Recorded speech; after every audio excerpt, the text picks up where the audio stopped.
So last video में ना हमने पढ़ा था final goods and intermediate goods, ठीक है। तो आज हमें यही आगे पढ़ना है कि फाइनल गुड और इंटरमीडिएट गुड्स क्या होती है, ठीक है। तो जिसने भी मेरे को फॉलो नहीं लाइक सब्सक्राइब नहीं किया चैनल को तो प्लीज़ सब्सक्राइब कर दो पहले, और मेरे इंस्टाग्राम आ जाएगा तो वहाँ पे भी जाके फॉलो कर लेना if you want, but subscribe कर देना है, ठीक है। I would love you to subscribe to my channel. So final goods and हम लोगों ने लास्ट वीडियो में जो पढ़ा था वो पढ़ा था हमने डोमेस्टिक टेरिटरी क्या होता है, नॉर्मल रेसिडेंट्स क्या होता है, रेसिडेंट एंड सिटीजनशिप, दोनों इनकम पढ़ी थी, factor income and transfer income. अब हमें पढ़ना है फाइनल गुड और इंटरमीडिएट गुड। तो जैसे कि हमने लास्ट वीडियो में पढ़ा था, सो फाइनल गुड्स को हम फाइनल गुड्स का मतलब होता है, फाइनल गुड्स वो गुड्स होते हैं जो या तो कंजम्पशन के लिए यूज हो, ठीक है, जो या तो कंजम्पशन के लिए यूज हो या इन्वेस्टमेंट या फिर फर्दर फॉर्मेशन के लिए यूज हो, ठीक है। तो या तो मतलब कि final goods refers to those goods which are either use for consumption और फॉर इन्वेस्टमेंट और कैपिटल फॉर्मेशन, ठीक है। ये उसकी डेफिनेशन होती है, final goods refers to those goods which are either use for consumption और फॉर इन्वेस्टमेंट, ठीक है। इतना क्लियर है। फाइनल गुड क्या होता है, मान लो फाइनल गुड होती है कार, ठीक है, कूलर, ये सब क्या होता है, फाइनल गुड होता है, ठीक है, जो भी रेडी टू यूज हो, जो भी रेडी टू यूज हो। इंटरमीडिएट गुड कौन से गुड होते हैं, या तो रीसेल के लिए यूज होंगे या फर्दर प्रोडक्शन के लिए यूज होंगे, मतलब इन द सेम ईयर, एक साल के अंदर ही। ये मैंने पिछली वीडियो में पढ़ाया था, ठीक है। मतलब कि ठीक है, मान लो किसी क्या डेयरी है, तो डेयरी वाला स्वीट शॉप में क्या करेगा, मिल्क दे रहा है, ठीक है, मिल्क दे रहा है, या तो स्वीट शॉप में वो रीसेल के लिए यूज होगा कि भैया जी हमें मिल्क दे दो, 1 लीटर मिल्क दे दो, या तो वो फर्दर प्रोडक्शन उससे काजू कतली बनाएंगे, मिल्क केक बनाएंगे, पनीर बनाएंगे, कर्ड बनाएंगे। तो इंटरमीडिएट गुड वो गुड होते हैं या तो वो रीसेल के लिए यूज होते हैं या फर्दर प्रोडक्शन के लिए यूज होते हैं, ठीक है। अब एक चीज सिखाती हूं मैं कि आप बोलोगे दीदी बट अगर हम लोग यूज कर लेते हैं मिल्क तो वो फाइनल गुड हो जाएगा। हाँ, तो जो गुड्स होते हैं उनके नेचर पे डिपेंड होता है, ठीक है, उनके नेचर पे डिपेंड होता है।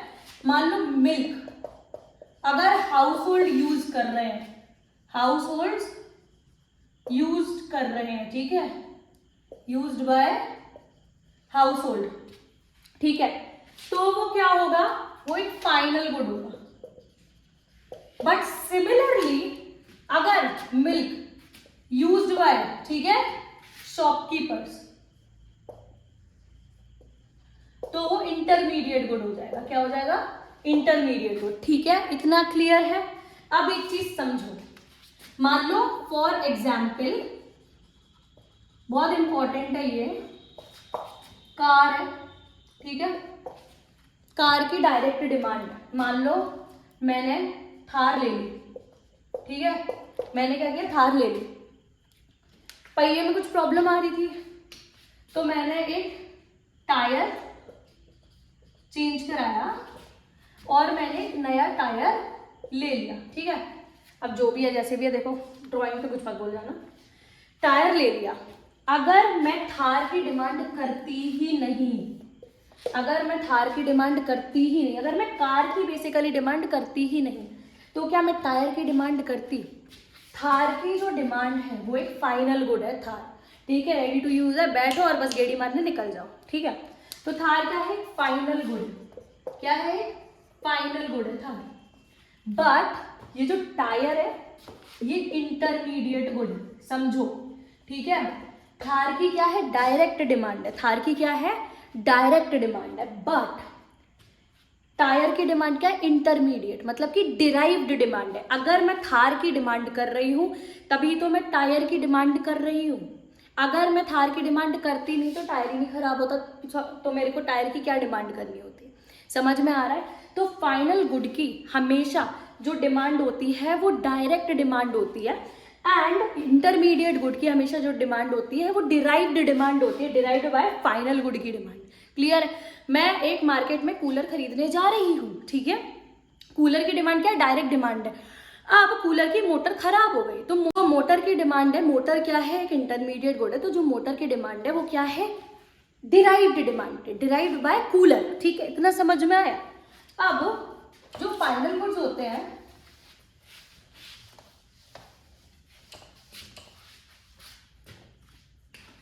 Final good are of two types. ठीक है, एक होते हैं हमारे कंजम्पशन गुड,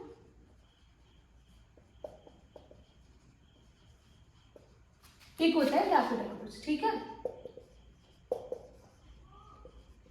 कंजम्पशन गुड्स वो गुड्स होते हैं, they are ready to consume, आप इनको रेडी होते हैं ये कंज्यूम करने के लिए। ठीक है, अब इनके भी 4 टाइप्स होते हैं, durable goods, semi durable goods, non durable goods, इनको ना पेरिशेबल भी बोलते हैं। ठीक है, और सर्विसेज। क्लियर है, इतना समझ में आया। तो ड्यूरेबल गुड्स वो गुड्स होते हैं जो अपने लिए लाइफ की वैलिडिटी लेके आते हैं फॉर 5 to 10 ईयर्स, जो इतना चल सकते हैं। Durable goods are those goods जो 5 से 10 साल चल सकते हैं, विच मीन्स रेफ्रिजरेटर, फ्रिज बोलते हैं जिनको, फ्रिज। ठीक है, टीवी, तो ये सारी चीजें। ठीक है, सेमी ड्यूरेबल मतलब कि जो 2 to 3 ईयर्स की वैलिडिटी लेके आते हैं अपने साथ। ठीक है, इसका मतलब क्या होता है, क्लोथ, शूज, इससे ज्यादा तो नहीं पहनते ना।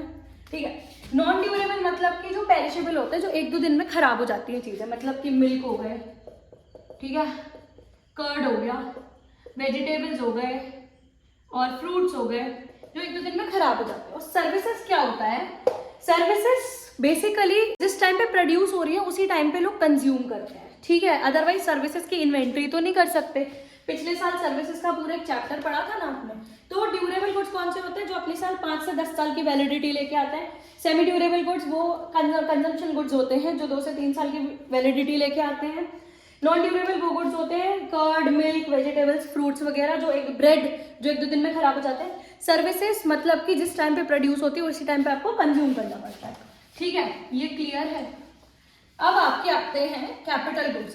कैपिटल गुड्स का मतलब होता है कि वो गुड्स जो दूसरे के मतलब फर्दर प्रोडक्शन में इस्तेमाल होते हैं, मतलब कि लूज टूल्स हो गए।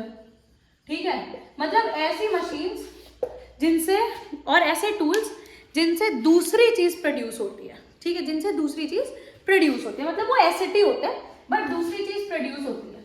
ठीक है, ये तो हो गए आपके फाइनल गुड्स।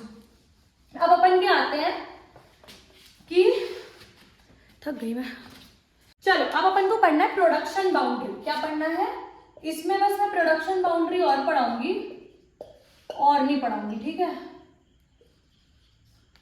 क्योंकि मैं भी थक गई हूँ पढ़ा के। ओके, तो प्रोडक्शन बाउंड्री का मतलब होता है ये बाउंड्री। ठीक है दीदी, बाउंड्री तो हम सबको मालूम है क्या होती है, बाउंड्री तो यही है, बताओ अपने घर की बाउंड्री खींच दी। नहीं, ऐसा नहीं होता है। प्रोडक्शन बाउंड्री का मतलब होता है जब तक गुड फाइनल गुड नहीं बनता है वो इंटरमीडिएट गुड होता है और वो प्रोडक्शन बाउंड्री के अंदर होता है जब तक वो बाहर नहीं निकलता है। क्लियर है, समझ में आया। मान लो मिस्टर ए है, मिस्टर ए है, इन्होंने वीट उगाया, वीट प्रोड्यूस किया। ठीक है, इन्होंने मिस्टर बी को दे दिया 500 रुपए में। ठीक है, ए के लिए ये क्या है, फाइनल गुड है कि नहीं। बट बी ने खरीदा, बी कौन है, मिलर है, बी की क्या है, मील है, बी की क्या है, मील है। अब वो इस वीट को क्या कर देगा, आटा में प्रोड्यूस कर देगा, इसका फ्लावर बना देगा। वो क्या बना देगा, आटा बना देगा। ठीक है, अब इसने आटा बना के 700 रुपए में मिस्टर सी को दे दिया। सी कौन है, बेकर है, इन्होंने क्या बना दी, ब्रेड बना दी। अब समझो मिस्टर बी के लिए, क्योंकि मिस्टर बी की मील है तो उनके लिए जो फ्लावर है वो क्या है, फ्लावर क्या है उनके लिए, फाइनल गुड है। बट वो सी के लिए तो इंटरमीडिएट गुड है ना, है कि नहीं। सी तो उससे फर्दर प्रोडक्शन करके ब्रेड बना रहा है। अब सी बेचारे ने क्या किया, 1000 रुपए की ब्रेड्स निकाली मार्केट में। ठीक है, वो है फाइनल गुड। तो बेसिकली भले ही इसके लिए फाइनल गुड है बट इसके लिए तो इंटरमीडिएट गुड है ना, इसके लिए फ्लावर क्या है, फाइनल गुड है। बट सी के लिए तो इंटरमीडिएट गुड है ना। तो जो 1000 रुपए होगी, रुपए वैल्यू जो होगी, वो अपन लोग नेशनल इनकम में ऐड करेंगे। अपन लोग 500 प्लस 700 प्लस 1000 मतलब कि 2200 रुपए ऐड नहीं करेंगे। This will be wrong, this will lead to the problem of double counting. Double counting हो जाएगी, क्योंकि हमने जब वीट प्रोड्यूस किया था तो वीट जब बेचा था मिलर को, मिलर ने इसको आटा बेच के उसमें अपनी वैल्यू सिर्फ ऐड करी थी। मतलब कि इसने 500 का इधर बेचा इसको, तो इसने 500 में 200 ऐड करके अपनी वैल्यू ऐड करके इधर दे दी। तो ब्रेड में ना इन दोनों की वैल्यू ऑलरेडी एडेड है। तो अगर अपन लोग अलग अलग ऐड करेंगे तो ये ना, इसको इसीलिए फाइनल गुड अपन ट्रीट नहीं कर रहे, क्योंकि फाइनल गुड ना अलग होता है, बट ये इधर पे ना इनके लिए इंटरमीडिएट गुड है। ठीक है, तो अगर अपन लोग अलग अलग करेंगे तो क्या हो जाएगा, ये डबल काउंटिंग हो जाएगी और दिस विल बी रॉन्ग। ठीक है, नेशनल इनकम जो हम निकालेंगे वो गलत हो जाएगी। ठीक है, तो हमेशा याद रखना, the value of intermediate goods are always included in the value of final goods. Clear है, समझ में आया? जब तक गुड प्रोडक्शन बाउंड्री के अंदर होता है वो इंटरमीडिएट गुड होता है और उसकी वैल्यू बार बार कैलकुलेट नहीं होती है, बिकॉज जब फाइनल गुड आएगा तो उसमें उसकी वैल्यू ऑलरेडी इंक्लूडेड होगी। इतना क्लियर है? Production boundary is very important, you can take the screenshot ले लो। हमेशा याद रखना, the value of intermediate goods are always included in the value of final goods. अगर हम अलग अलग सेपरेटली ऐड करेंगे तो प्रॉब्लम ऑफ डबल काउंटिंग हो जाएगी। क्लियर है? इतना समझ में आया? इसीलिए फाइनल गुड में हमेशा इंटरमीडिएट गुड की वैल्यू इंक्लूड होती है। पेपर में आता है तो ऐसा एक चार्ट बनाना ना, ये लिखाना, ये लिखाना और थोड़ा थोड़ा पॉइंट्स लिख देना नीचे जो मैंने अभी बोले हैं, बस एक point, B point, C point, that's it. ठीक है, पूरे 5 नंबर में लेंगे। बाकी आज के लिए इतना ही। मैं नेक्स्ट वीडियो में पूरा चैप्टर डाल दूंगी, जो हमारा लेफ्ट ओवर बचा है, थोड़ा सा बचा है, वो 5-7 मिनट की वीडियो पे हो जाएगा। और मैं चाहती हूँ कि आप लोग को बहुत थरली समझाऊँ, तो प्लीज तमीज से पढ़ा करो। ठीक है, और प्लीज रिवर्ट करो, कमेंट करो, तो समझ में आए कि मेरे को पढ़ रहे हो तुम लोग। ठीक है, प्लीज रिएक्ट करो। Okay, bye guys, I love you all. पढ़ाई लिखाई करो, सब्सक्राइब कर देना।